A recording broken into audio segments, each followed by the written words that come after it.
நூல் வெளியீட்டு விழா நிகழ்வுக்கு தலைமையேற்று மிகச்சிறப்பான வகையில்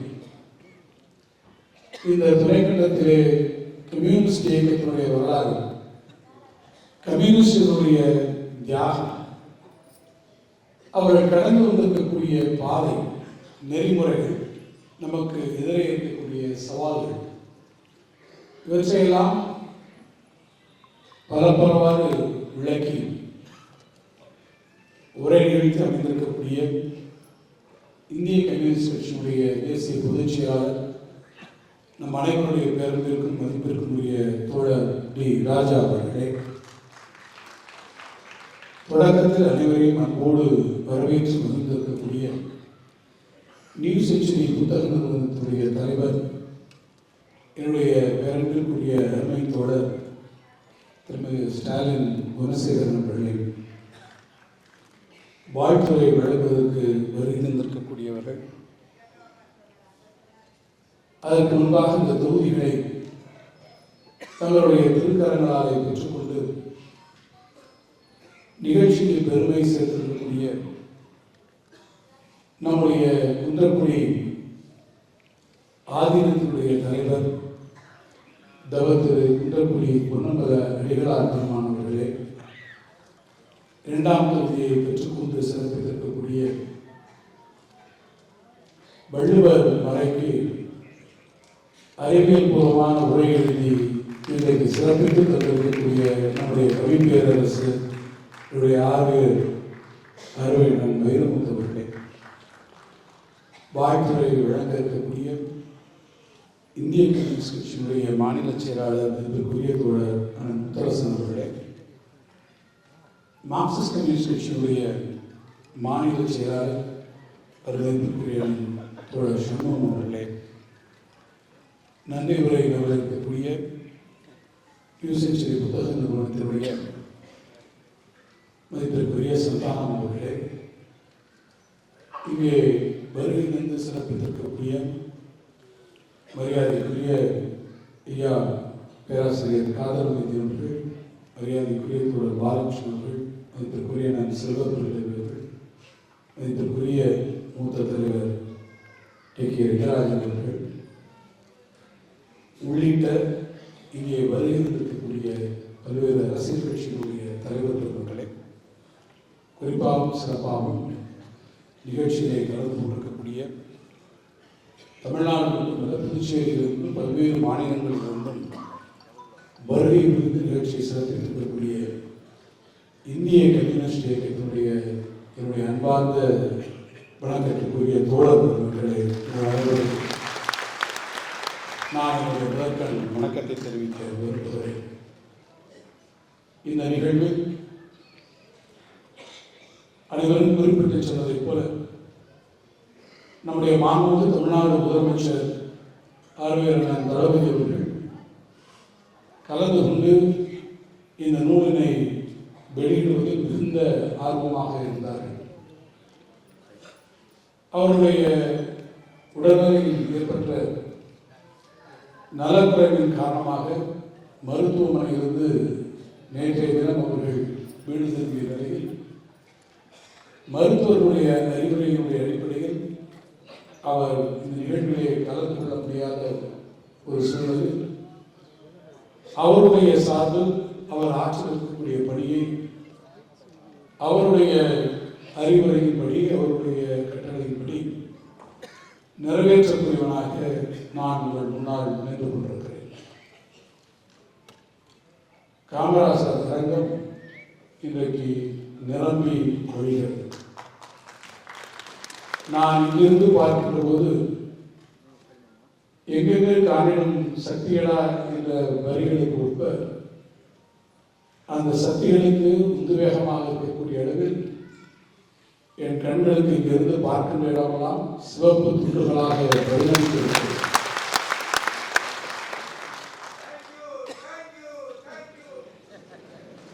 நன்றி, நன்றி, நன்றி.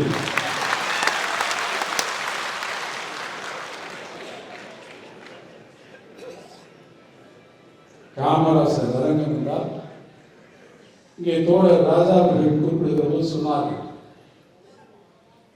நாம் அனைவரும் ஓரணியில் திரண்டு இருக்க வேண்டும், அதற்கான காலம் வந்திருக்கிறது என்று அவர்கள் குறிப்பிட்டு சொன்னார்கள் தன்னுடைய தலைமை உரையில். நான் இந்த அரங்கத்தை பார்க்கிற போது அதை பரிபூர்ணமாக உணர்கிறேன். கம்யூனிஸ்ட் கட்சியினுடைய மாபெரும் தலைவர்கள், இந்த இயக்கத்தினுடைய தோழர்கள், கழகத்தினுடைய சார்பில் நான், காங்கிரஸ் இயக்கத்தின் சார்பில் செல்வப்பெருந்தகை அவர்கள், நம்முடைய முஸ்லீம் லீக் இயக்கத்தினுடைய சார்பில் பேராசிரியர் பெருமகன் அவர்கள், பல்வேறு பெரியாரிய அம்பேத்கர் இயக்கங்களுடைய முன்னணி தோழர்கள், இலக்கிய ஆர்வலர்கள், மதச்சார்பின்மையை பற்றுக் கொண்டிருக்கக்கூடிய பெருமக்கள் அத்தனை பேரும் ஓரணியிலே இங்கே திறந்து இந்த மாநாட்டு அரங்கை நாம் நிறுத்தியிருக்கிறோம். அதிலும் சிறப்பாக நான் குறிப்பிட்டு சொல்ல வேண்டும் என்றால், எல்லோரும் ஒருங்கே சேர்ந்திருந்தால் இவை அத்தனையும் ஒரு குடைக்கு ஓரணியில் ஒரு புள்ளியிலே நம்ம இணைத்திருப்பது காமராஜர் என்பதிலே எனக்கு பெரும் மகிழ்ச்சி. காரணம், காமராஜர் நம்மையெல்லாம் இன்றைக்கும் இணைக்கக்கூடியவராக, காமராஜர் எப்போதும் நம்மளிலே இருக்கக்கூடியவராக, நம்மோடு இருக்கக்கூடியவராக என்பதை இந்த அரங்கம் இதற்கு எடுத்துச் சொல்லியிருக்கிறது பலருக்கு. இந்த நூல் வெளியீட்டு விழாவில் நான் நீண்ட நேரம் பேசுவதற்கு தயாராக இல்லை. காரணம், இந்த நூல் படிக்கப்பட வேண்டிய ஒரு நூல். இந்த நூலினுடைய தலைப்பிலே நீங்கள் பார்ப்பீர்கள் என்று சொன்னால், காலந்தோறும் கம்யூனிஸ்டுகள் என்கின்ற தலைப்பு எவ்வளவு பொருத்தமாக இருக்கிறது. காலத்திற்கு ஒன்று சொல்வார்கள், காலங்கள் மாறிக்கொண்டிருக்க முடியும், ஆனால் கம்யூனிஸ்டுகள் ஒருபோதும் மாறுவதில்லை என்பதற்கு தலைப்பு. மாறிலி என்கின்ற ஒரு வார்த்தை கணிதத்திலே உண்டு. மாற்றம் ஒன்றுதான், மாறாதது அதுதான் மாறிலி என்று சொல்வார்கள். சேஞ்ச் இஸ் தி கான்ஸ்டன்ட் என்று சொல்வார்கள். மாற்றம் ஒன்றுதான், மாறாமல் இருக்கக்கூடிய ஒன்று என்கின்ற தத்துவம் கணிதத்திற்கு பொருத்தமாக இருக்கலாம். ஆனால் பொது வாழ்வில், நம்முடைய நடைமுறை வாழ்வியலில் நாம் அறிந்த வகையில், நாம் கண்டிருக்கக்கூடிய வகையில், நூற்றாண்டு கண்டிருக்கக்கூடிய இந்த கம்யூனிச இயக்கம் இது மாறாத தன்மையோடு நிலைத்து நின்று மக்களுக்காக போராடி வருகிறது.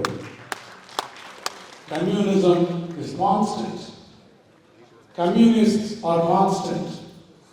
Communism is not only constant, but it is eternal என்பதுதான் நான் உங்களுக்கு தெரிவிக்கக்கூடிய செய்தி.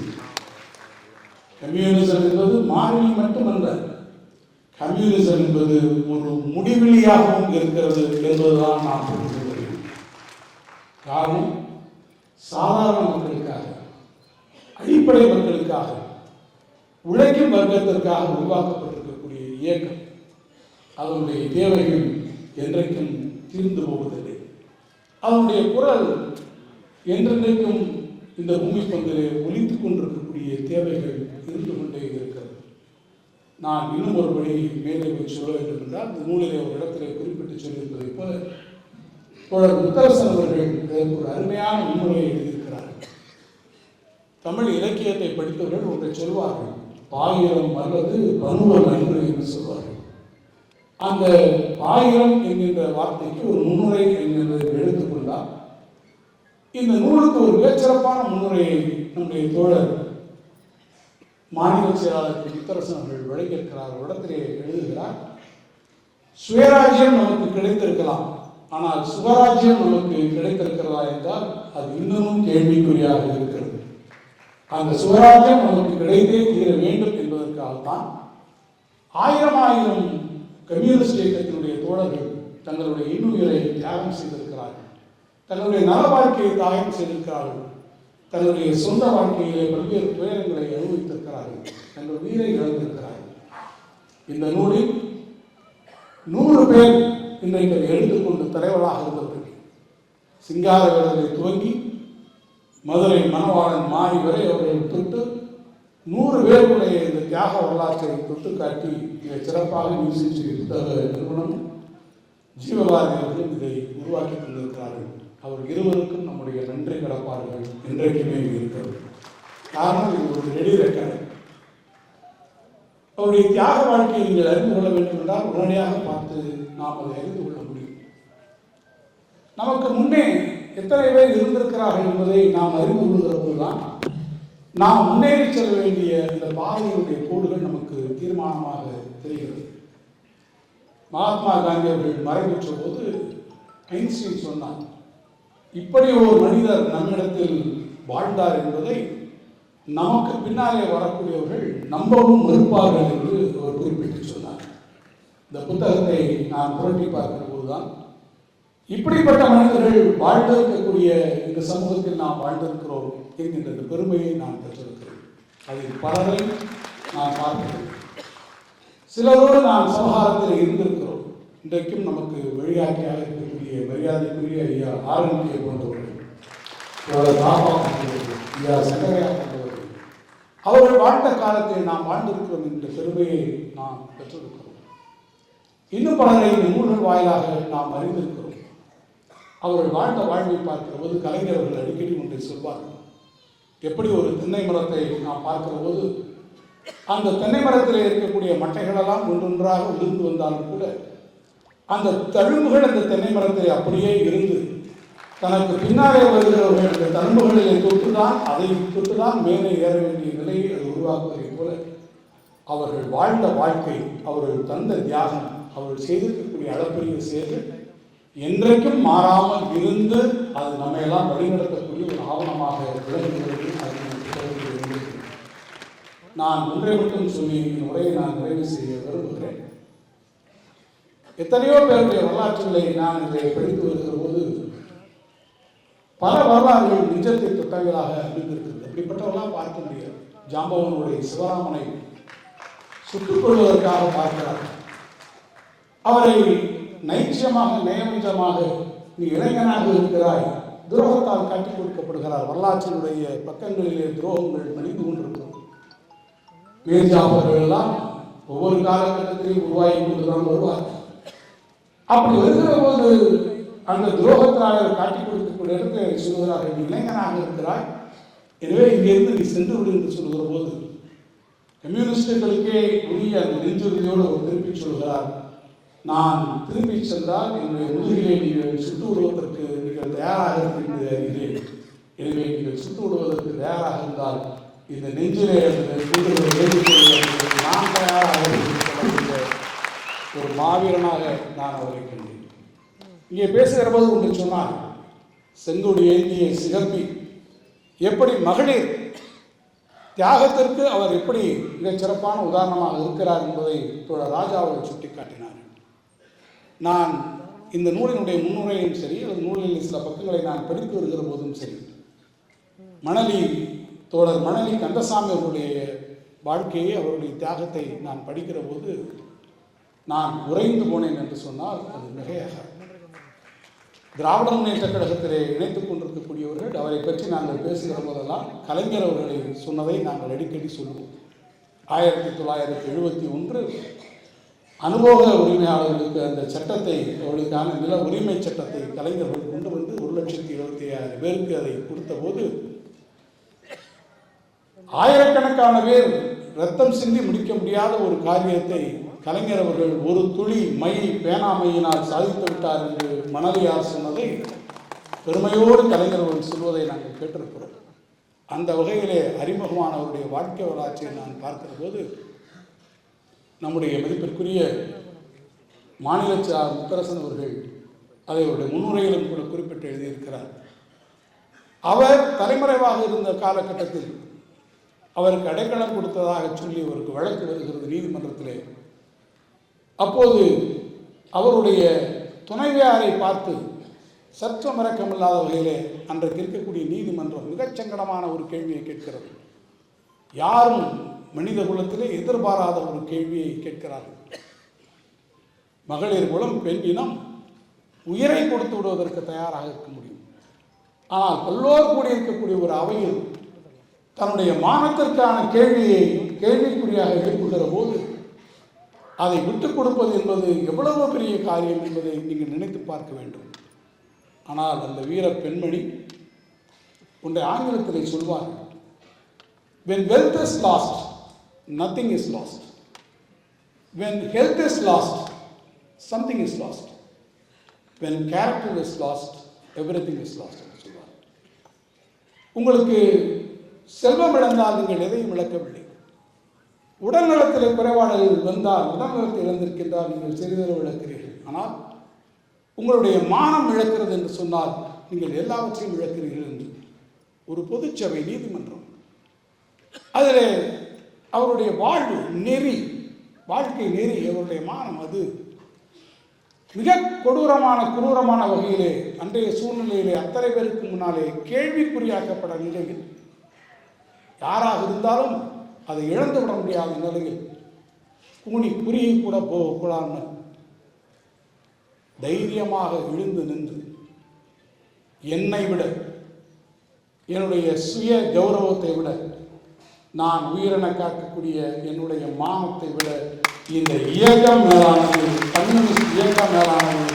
இந்த இயக்கத்தை நான் காட்டிக் கொடுக்க மாட்டேன். என்னையே நான் தியாகம் செய்வேன் என்றால் என் உயிரை விட பெரிதான மானம் இருந்தாலும் கூட இந்த இயக்கத்தின் நன்மைக்காக நான் அதை தியாகம் செய்வேன் என்று ஒரு பெண்மணி என்று சொன்னாரே. தோழர்களே, நாங்கள் அவரை எல்லாம் பார்க்கவில்லை, மறைந்து விட்டார்கள். அந்த வீர பெண்மணிகள் வாழ்க்கையிலே என்றெங்கிருந்தால் எங்கள் மனங்களிலே நிறைந்திருக்கிறார்கள். மணலியார் குடும்பம் எத்தகைய பெரிய தியாகத்தை செய்திருக்கிறது. எந்த தியாகமும் நீங்கள் அதற்கு ஈடுபடையாக சொல்ல முடியாது. அத்தகைய தியாக சீலர்களுடைய வாழ்க்கை வரலாறு நிரம்ப கிடக்கிறது, கொட்டி கிடக்கிறது பல்வேறு பக்கங்களில்.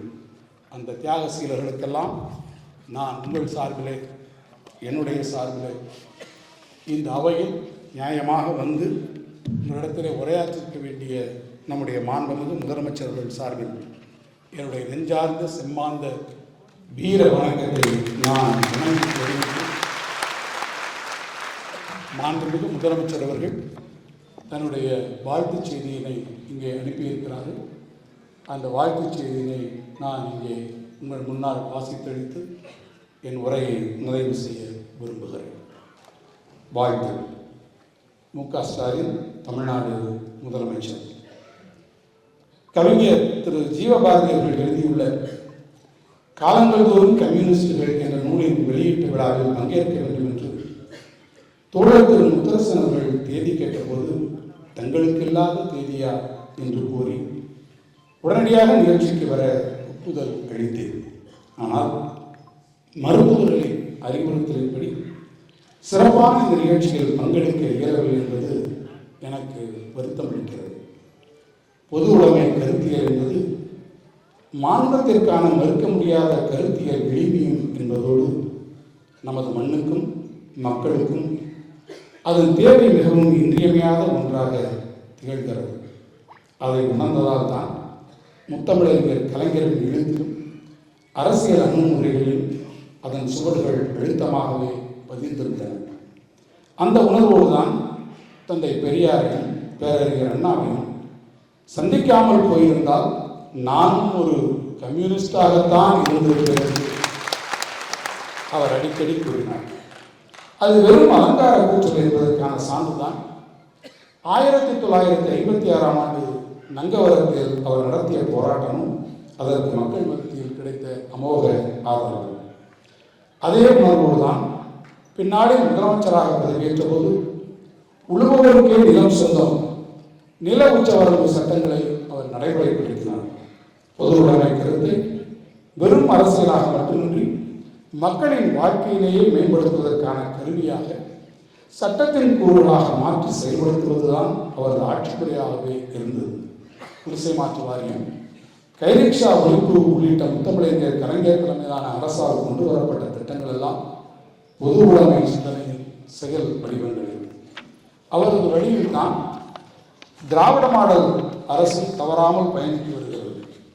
இடதுசாரி இயக்கங்கள் மீதும் தலைவர்கள் மீதும் நான் கொண்டிருக்கும் பேரன்பும் பெரும்பாசமும் நாடறிந்த ஒன்று. பல விழாக்களில் முதுபெரும் தோழர் திரு மணலி கந்தசாமி அவர்களின் கருத்துக்களை மேற்கோள் காட்டி நான் பேசுவதை நீங்கள் அறிவீர்கள். பொது உடைமை தத்துவத்தை உலகிற்கு தந்த மாமேதை கார்ல் மார்க்ஸ் அவருடைய சிலையை சென்னையில் நிறுவப்படும் என அறிவித்து அதற்கான பணிகள் நடைபெற்று வருகிறது. சமத்துவம், சமதர்மத்தின் கம்பீர அடையாளமாக கார்ல் மார்க்சின் சிலை சென்னையில் நிமிர்ந்து நிற்க வேண்டும் என்பது என்னுடைய ஆவலின் வெளிப்பாடாகும். அது மட்டுமின்றி நமது திராவிட மாடல் அரசு ஏழை எளிய மக்களின் நலன்களுக்காக புதிய புதிய திட்டங்களை நாள்தோறும் செயல்படுத்தி வருவதையும் கண்கூடாக நீங்கள் பார்த்து வருகிறீர்கள்.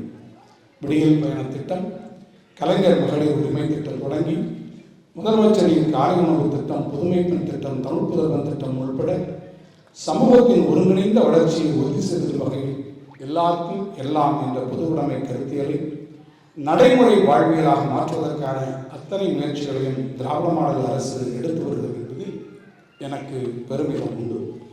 இந்திய சமூக அமைப்பை பொறுத்தவரை அதிகார விடுதலை மட்டும் போதாது.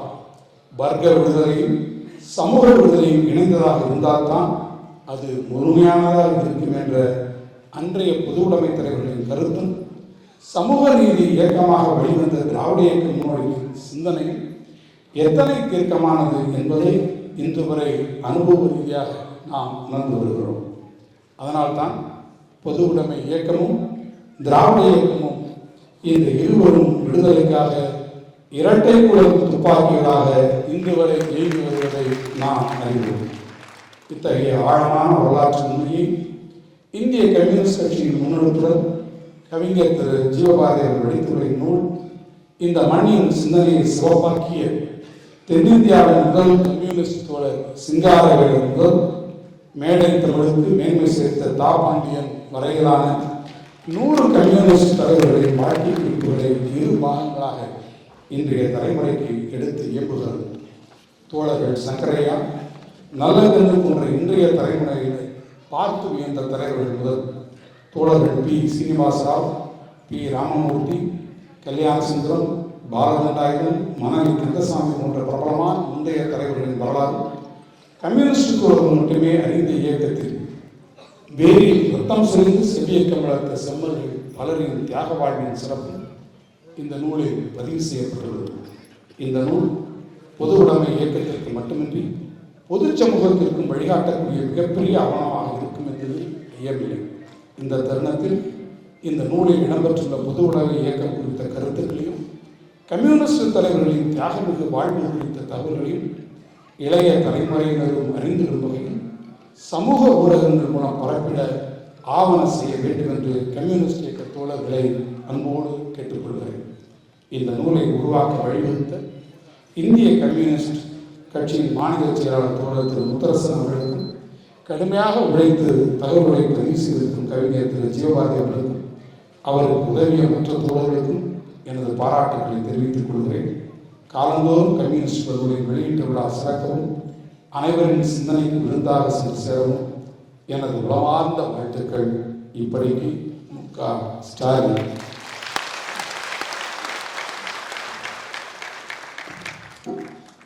அனைவருக்கும் மீண்டும் ஒரு முறை என்னுடைய நன்றியை தெரிவித்து சிறப்பான வகையிலே இங்கே ஓவியங்களை உருவாக்கியிருக்கக்கூடிய மதிப்பிற்குரிய தோழர் அன்பு அவர்களுக்கும் என்னுடைய வாழ்த்துக்களை தெரிவித்து அமைகிறேன். நன்றி.